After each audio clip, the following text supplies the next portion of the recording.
Hello students, welcome back to Geography Guru channel. Today we are here with the third episode of class 10th Geography chapter number 1 Resource and Development, संसाधन और विकास। पिछली दो session में हमने बात की resource क्या होता है और रिसोर्स से जुड़े कुछ टर्म्स की बात की जो जुड़े हुए टर्म्स हैं, जैसे सतत पोषणीय विकास है, एजेंडा 21, पहला पृथ्वी सम्मेलन, और बात की हमने संसाधन नियोजन की। ये आज का जो थर्ड सेशन ये तभी समझ में आएगा जब आप पिछले वीडियोस को देखोगे, उन चीज़ों को समझोगे। तो अभी तक अगर आपने नहीं देखे तो पहले उन वीडियोस को देखिए, उसके बाद थर्ड सेशन पे आइए। तो चलिए हम शुरुआत करते हैं आज के सेशन की। आज के सेशन में हम क्या पढ़ने वाले हैं, सबसे पहले मैं वो बता दूं। आज के इस सेशन में हम लैंड रिसोर्स की बात करेंगे, ज़मीन की बात करेंगे, भूमि की बात करेंगे, धरती की बात करेंगे, भूमि संसाधन की बात करेंगे हम। और बहुत इम्पोर्टेंट क्वेश्चन आज के सेशन का बनने वाला है, वो है भू उपयोग। भारत में भू उपयोग कैसे किया जाता है, तो ये सब कुछ आज के सेशन में रहेगा। तो चलिए हम शुरुआत करते हैं आज के सेशन की। सबसे पहले हम बात करेंगे भू संसाधन की, लैंड रिसोर्स की। भू संसाधन यानी कि भूमि संसाधन, यानी भूमि एक संसाधन है। संसाधन क्या है? जो भी वस्तु हमारे काम आती है, हमारी आवश्यकताओं को पूरा करती है, तो भूमि भी हमारी आवश्यकताओं को पूरा करती है। भूमि के ऊपर हम रहते हैं, यहाँ से हमें खाद्यान्न प्राप्त होते हैं, यहीं पर हमारी समस्त आर्थिक क्रियाएं वो होती है। उद्योगों के लिए कच्चा माल यहीं से प्राप्त होता है। इसके अलावा वन्य जीव जो हैं उनका भी आश्रय इसी के ऊपर होता है। तो बहुत सारे तरीके से उपयोगी है भूमि संसाधन, इसलिए इसे हम संसाधन कहते हैं। कैसा संसाधन? ये प्राकृतिक संसाधन है। कैसा है? नवीनीकरण योग्य संसाधन है ये। और कैसा है? अजैव संसाधन है ये। ओके, तो चलिए हम आगे बढ़ते हैं, भूमि संसाधन के बारे में जानते हैं। भूमि संसाधन जो हमने अभी बात की कि भूमि संसाधन है वो महत्वपूर्ण प्राकृतिक संसाधन है, कई तरीके से महत्वपूर्ण है।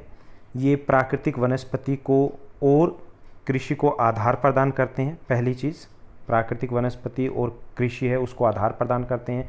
वन्य जीवन के लिए आधार प्रदान करते हैं। मानव जीवन का आधार भी यही है, हम भी यहीं इसी धरती के ऊपर, इसी भूभाग के ऊपर, इसी ज़मीन के ऊपर रहते हैं। हमारी सारी आर्थिक क्रियाएँ वो भी भूमि के ऊपर होती है। परिवहन के साधन है उसके लिए भी आधार यही है। संचार व्यवस्थाएं वो भी भूमि पर ही आधारित होती है। उद्योग, उनके लिए कच्चा माल भी भूमि से ही प्राप्त होता है, यानी सब कुछ हम भूमि पे करें। तो बहुत इम्पोर्टेंट संसाधन है ये एक सीमित संसाधन है। सीमित कैसे है? इसको हम बढ़ा नहीं सकते खींच के, ऐसा नहीं कि खींच के बढ़ा दिया, ऐसा नहीं है। यानी ये सीमित है। जनसंख्या बढ़ती जा रही है तो ये एक तरीके से कम होता जा रहा है, क्योंकि जनसंख्या वो अधिक बढ़ती जा रही है। तो सीमित संसाधन है, इसलिए इसका उपयोग हमें सावधानी से और योजनाबद्ध तरीके से करना चाहिए, नियोजन के साथ करना आवश्यक है। भारत में भू संसाधन की बात करते हैं, किस प्रकार की भूमि पाई जाती है। तो भारत में जो उच्चावच की हम बात करें, भारत में 3 प्रकार की भूमि मुख्य तौर पर पाई जाती है। लगभग 43% जो एरिया है वो मैदानी भाग है, मैदान है। मैदानी भाग, जैसा आपने 9th क्लास में पढ़ा था कि ये कृषि के लिए, उद्योगों के विकास के लिए, परिवहन के साधनों के विकास के लिए बहुत इंपॉर्टेंट होते हैं, और ये घने बसे होते हैं, जनसंख्या भी यहाँ पर अधिक होती है। दूसरा है 30%, 30% जो हमारा लैंड एरिया है वो है पर्वतीय भाग। पर्वतीय भाग है, इनका भी अपना एक उपयोग होता है। ये 12मासी नदियाँ, सदावाहिनी नदियाँ हैं, उनके स्रोत होते हैं जो कृषि के लिए ज़रूरी है, यानी जल का स्रोत होते हैं ये। पर्यटन के लिए बहुत महत्वपूर्ण होते हैं ये, और इकोलॉजी के लिए, पारिस्थितिकी के लिए, पर्यावरण के लिए बहुत इम्पोर्टेंट है ये। इन्हें हम पर्यावरण के फेफड़े कह सकते हैं, जिनसे सांस लेता है पर्यावरण। तीसरा जो भूभाग है वो है पठारी भाग। पठारी भाग है, इसे हम स्टोर हाउस ऑफ मिनरल्स कहते हैं, खनिजों के भंडार कहा जाता है। इसके अलावा जीवाश्म ईंधन है वो भी यहीं इसी भूभाग में पाए जाते हैं, और वन संपदा में काफ़ी ज़्यादा धनी होते हैं। यानी भारत में जो भूमि है उसको हम 3 भागों में बांट सकते हैं, मैदान, पर्वत और पठार। मैदान सबसे अधिक है, 43% जो एरिया है वो मैदानी भाग है, 30% है वो पर्वतीय भाग है, और 27% है वो पठारी एरिया है। अगर ऐसा क्वेश्चन आता है तो आपको एक पाई डायग्राम बनाना है और उसमें ये सब कुछ दिखाना है कि कौन सा भाग कितना है। तो ये था कि भारत में भूभाग या उच्च आवाज कैसा है, कितने भागों में हम बांट सकते हैं। अब हम बात करते हैं भू उपयोग की। भारत में भू उपयोग किसी भी स्थान पे हो वो एक समान नहीं है, उसको कुछ कारक है वो निर्धारित करते हैं, कुछ कारक हैं जिनके ऊपर डिपेंड करता है। जैसे कि भौतिक कारक है, भू आकृति कि कैसा है, पर्वतीय भाग है, पठारी भाग है या मैदानी भाग है। अब पर्वतीय भाग है तो वहाँ नेचुरली है कृषि नहीं की जाएगी, वहाँ पे संचार के साधनों या परिवहन के साधनों को विकास नहीं होगा, वहाँ अलग प्रकार की गतिविधियाँ होगी। पठारी भाग में अलग प्रकार की होगी, रेगिस्तानी भाग में अलग प्रकार की होगी, मैदानी भाग में कृषि होगी, व्यापार होगा, वहाँ अलग होगी। तो भू आकृति कैसी है इस पर डिपेंड करता है। दूसरे डिपेंड करता है वहाँ की जलवायु कैसी है, जलवायु बहुत ठंडी है या बहुत गर्म है या कैसी है, जलवायु है उसी के ऊपर तो फसलें डिपेंड करती है। हमारे मन के ऊपर नहीं कि मूड बन गया चलो अब हम जुलाई में गेहूँ बोते हैं, हो जाएगा, नहीं होने वाला, क्योंकि वो रबी में बोया जाएगा। या हमारा मन किया कि हम कुछ ऐसी फसलें हैं जो रशिया में हो रही है वो हमारे यहाँ पे हम बोने के प्रयास करते हैं, तो वो जलवायु अवेलेबल नहीं है। तो जलवायु भी प्रभावित करती है भू उपयोग किसके लिए, कौन सी कृषि के लिए किया जाएगा। मृदा के प्रकार के ऊपर भी डिपेंड करता है, मिट्टी का प्रकार है, जैसे टी और कॉफ़ी है, कैसी मिट्टी चाहिए, लेटराइट मिट्टी चाहिए उन्हें, कपास के लिए काली मिट्टी चाहिए। तो मिट्टी कैसी है उसके ऊपर भी उपयोग रहता है कि कैसा उपयोग किया जाएगा। मिट्टी उपजाऊ है या अनुपजाऊ है, उपजाऊ है तो कृषि की जाएगी, अनुपजाऊ है तो जितनी हम लागत लगाएंगे उतनी शायद इनकम ना हो। तो ये 3 प्राकृतिक कारक है जिनके ऊपर डिपेंड करता है कि भू उपयोग कैसे करेंगे। कुछ मानवीय कारक भी प्रभावित करते हैं, जैसे जनसंख्या घनत्व। अब जहाँ पर जनसंख्या घनत्व अधिक होता है वहाँ पे क्या बोया जाएगा, खाद्यान्न फसलें। हमारे यहाँ पे चावल, गेहूँ ये प्रमुख तौर पर क्यों बोए जाते हैं, क्योंकि जनसंख्या घनत्व अधिक है, क्योंकि उसकी डिमांड अधिक है, क्योंकि उसकी आवश्यकता अधिक है। तो जनसंख्या घनत्व, जहाँ जनसंख्या घनत्व कम है वहाँ पे व्यापारिक फसलें वो बहुतायत बोई जाती है। इसके अलावा जहाँ जनसंख्या घनत्व अधिक है वहाँ पर आवास के लिए भी अधिक ज़मीनों की आवश्यकता, भूभाग की आवश्यकता पड़ती है। तकनीक है उसके ऊपर भी निर्भर करता है, कैसी तकनीक है। जिन देशों में अविकसित देश है जहाँ पे तकनीक उपलब्ध नहीं है वहाँ पर वो ऐसे सामान या ऐसी कृषि या ऐसी वस्तुओं का उत्पादन करते हैं जिनकी विदेशों में निर्यात किया जा सके। और जहाँ तकनीक उपलब्ध है वहाँ पर तैयार माल है वो तैयार करके दूसरे देशों में भेजा जाता है।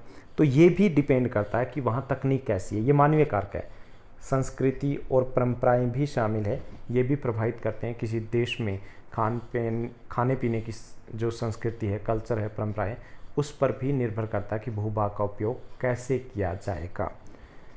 तो ये था भूभाग को या भू उपयोग को प्रभावित करने वाले कारक कौन कौन से हैं। भारत की अगर हम बात करें तो कुल जो क्षेत्रफल है हमारा, टोटल जो एरिया है, ज्योग्राफिकल एरिया है, वो है 32.8 लाख वर्ग kilometre, 32.8 lakh square kilometre, 3.28 million square kilometre, 32,87,263 वर्ग किलोमीटर हमारा टोटल भूभाग है।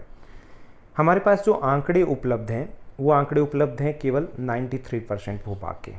कौन से आंकड़े उपलब्ध नहीं है इसमें, हमारे पास जम्मू कश्मीर के पाकिस्तान के कब्जे वाला जो भाग है पीओके है, पाक ऑक्यूपाइड कश्मीर, और चाइना ऑक्यूपाइड जो कश्मीर है उसके आंकड़े हमारे पास उपलब्ध नहीं है, बाकी के आंकड़े हमारे पास उपलब्ध हैं। इस भूभाग का जो उपयोग किया जाता है वो अलग अलग कार्यों के लिए किया जाता है। तो हम एक बार भू उपयोग देखते हैं, उस 93% भाग का उपयोग कैसे हो रहा है। आपको होपफुली ये विजिबल हो, कोशिश कराएंगे कि आपको विजिबल हो। ये 1 मिनट, हमने एडजस्ट किया, यस हो गया। अब हम यहाँ पे जो आंकड़े आपको दिखाएंगे वो है 2014-15 के आंकड़े हैं, डेटा है, उसको हम दिखाएंगे कि भू उपयोग कितना है। इसी में से आपको कुछ डेटास को उपयोग करना है भू उपयोग के लिए। बहुत इंपॉर्टेंट क्वेश्चन है ये, इस चैप्टर का सबसे इंपॉर्टेंट क्वेश्चन है ये, थोड़ा डिफ़िकल्ट भी होता है। हम लेटेस्ट डेटा लेके आए हैं, बुक में हो सकता है आपके कुछ अलग डेटा दिए गए हों। तो भारत में भूभाग का उपयोग कैसे किया जाता है, तो भारत में जो टोटल भूभाग है उसका लगभग 46% जो एरिया है, यहाँ पे देख पा रहे हो, ये एरिया है, कौन सा एरिया, नेट सोन एरिया है, यहाँ पे ये देख पा रहे हो 46% शुद्ध बोया गया क्षेत्र, यानी कि यहाँ पे हम कृषि करते हैं। 23% जो एरिया है ये एरिया है फॉरेस्ट एरिया। 23% भूभाग है, इसका उपयोग कहाँ किया जाता है, किसके लिए, वनों के अधीन है हमारे यहाँ पर। और 5% के आसपास जो हमारा एरिया है वो अनकल्चरेबल वेस्टलैंड है या बेरन लैंड है, बंजर भूमि है, बेकार भूमि है। कितना, लगभग 5.5% के आसपास।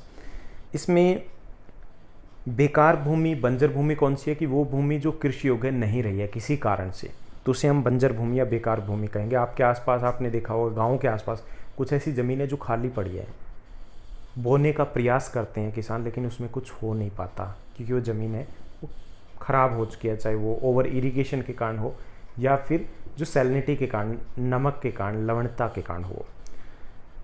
उसके बाद तीसरा जो भूभाग है वो है area under non agriculture uses. चौथा जो भाग है, ऐसी ज़मीन जो कृषि कार्यों के अलावा अन्य कार्यों के लिए प्रयुक्त होती है, ये है 9%।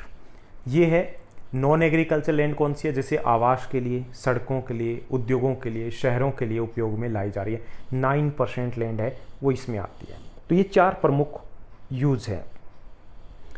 4 प्रमुख यूज के अलावा एक और भी हम 5वां कर लेते हैं, वो है करंट फेलो लैंड, और यहाँ पे दी गई फेलो लैंड। 2 चीज़ हैं, इन दोनों को हम साथ जोड़ देते हैं। ये दोनों को अगर हम प्लस कर देंगे तो ये हो जाएगा लगभग 8.5%।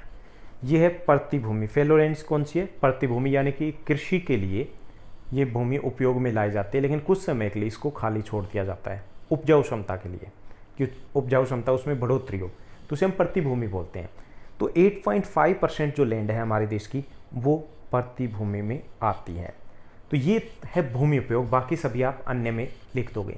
तो ऐसा आपके एग्जाम में जब क्वेश्चन आता है तो आपको एक पाई डायग्राम बनाना है और उसमें ये दिखाने, और बाकी सभी जो रह गया वो आप अदर्स में शो कर सकते हो। बहुत इंपॉर्टेंट क्वेश्चन है ये, तो इसको जब नोट्स प्रिपेयर करो तो इसी के अकॉर्डिंग आपको प्रिपेयर करना है। सबसे पहले लिखना है ताकि आप क्वेश्चन भी उसी तरीके से राइट कर पाओ।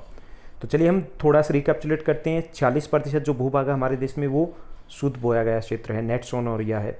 23% जो एरिया है, भूभाग है, वो है वनों के अधीन, फॉरेस्ट एरिया है।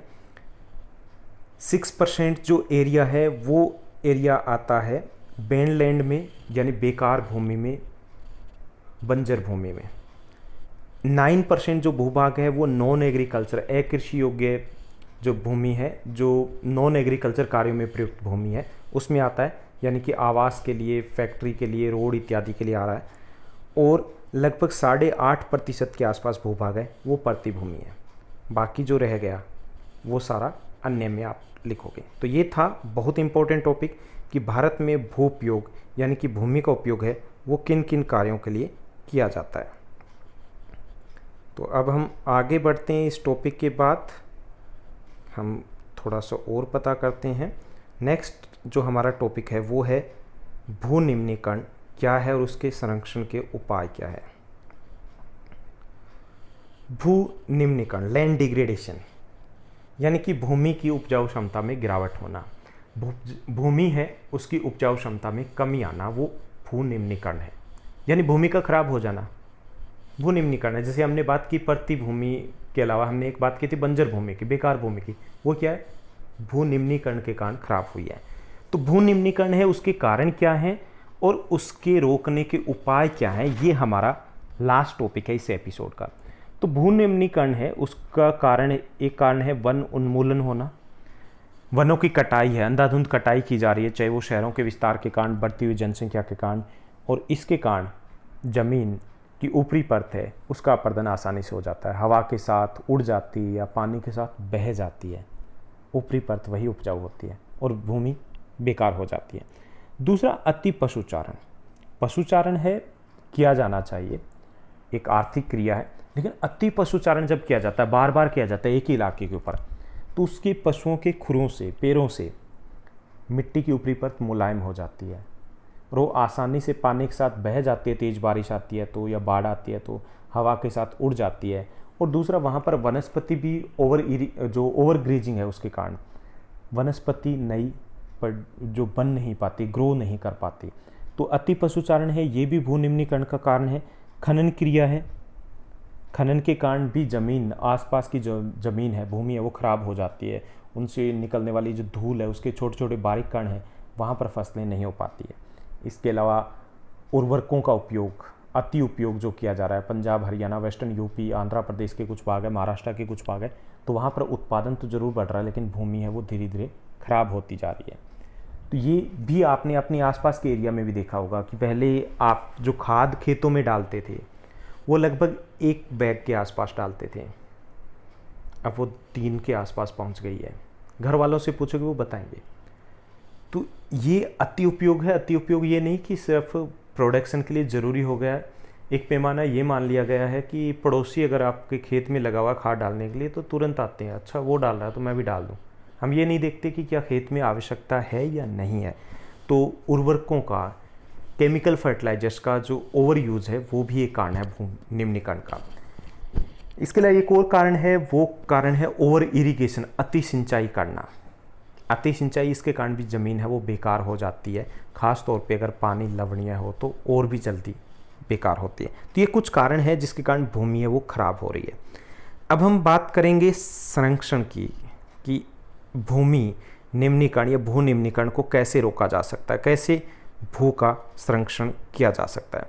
तो सबसे पहले कि अधिक से अधिक हमें पेड़ लगाने चाहिए ताकि हम अपरदन को रोका जा सके और बाढ़ के प्रभाव को रोका जा सके।